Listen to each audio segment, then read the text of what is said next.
नहमदुहु व नसल्ली अला रसूलिल करीम।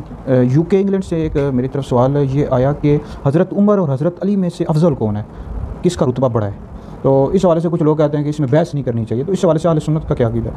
तो इस हवाले से अहले सुन्नत का ये अकीदा है कि अंबिया अलैहिस्सलाम के बाद सबसे अफजल यानी सबसे बड़ा रुतबा हज़रत अबू बकर सिद्दीक़ का है, फिर हज़रत उमर का है, फिर हज़रत उस्मान का है, फिर हज़रत अली का है रिज़वानुल्लाह तआला अलैहिम अजमईन। तो हज़रत उमर हज़रत अली से अफजल है, मतलब रुतबे में बड़े हैं। इस हवाले से जी बुखारी शरीफ है, जिल्द नंबर 1 है, सफ़ा नंबर 516। हज़रत सैयदना अब्दुल्लाह बिन उमर रज़ियल्लाहु तआला अन्हुमा फरमाते हैं कि हम नबी करीम अलैहिस्सलाम के ज़माने में आपस में फजीलत दिया करते थे। सबसे अफजल हम अबू बकर सिद्दीक़ को समझते थे, फिर हज़रत उमर को, फिर हज़रत उस्मान को। इसी तरह तारीख़ इब्न साकिर पढ़ के देख लो। हज़रत सैयदना मौला अली पाक रज़ियल्लाहु तआला अन्हु इरशाद फरमाते हैं कि जो मुझे अबू बकर और उमर से अफजल बताएगा मैं उसे मुफ्तरी की सज़ा दूंगा।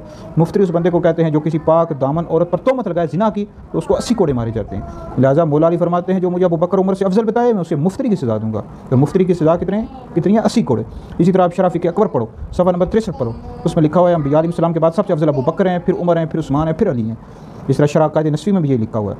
इस तरह फतावा रज़विया जिल्द नंबर 28 में मौजूद है कि अंबिया अलैहिस्सलाम के बाद सबसे अफजल अबू बकर हैं, फिर उमर हैं, फिर उस्मान हैं, फिर अली हैं।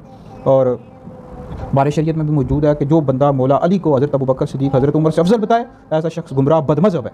लिहाजा हज़रत सैयदना फ़ारूक़ आज़म जो खलीफा दोम हैं, दूसरे खलीफा राशिद हैं, हज़रत उमर रज़ियल्लाहु तआला अन्हु, ये मौला अली पाक से अफजल हैं, रुतबे में बड़े हैं। यही आले सुन्नत व जमात का अकीदा। जितनी भी किताबों के मैंने नाम लिए हैं इनमें आप देख लें, सब में आले सुन्नत का ये अकीदा लिखा हुआ है। और जो बंदा भी मौला अली को अफजल बताएगा हज़रत उमर से, ऐसा बंदा गुमराह है, आले सुन्नत व जमात से खारिज है। और इस हवाले से मेरा फतवा भी है, वो फतवा भी इंशाल्लाह सोशल मीडिया पर, व्हाट्सएप पर और दीगर जगहों पर शेयर कर दूँगा। इस वीडियो को सुनकर आप दूसरे लोगों तक भी पहुँचा दें, यह आपके लिए बहुत बड़ा सदका जारी है। अल्लाह रब्बुल इज़्ज़त हमें आले सुन्नत के अकीदे पर कायम रखे।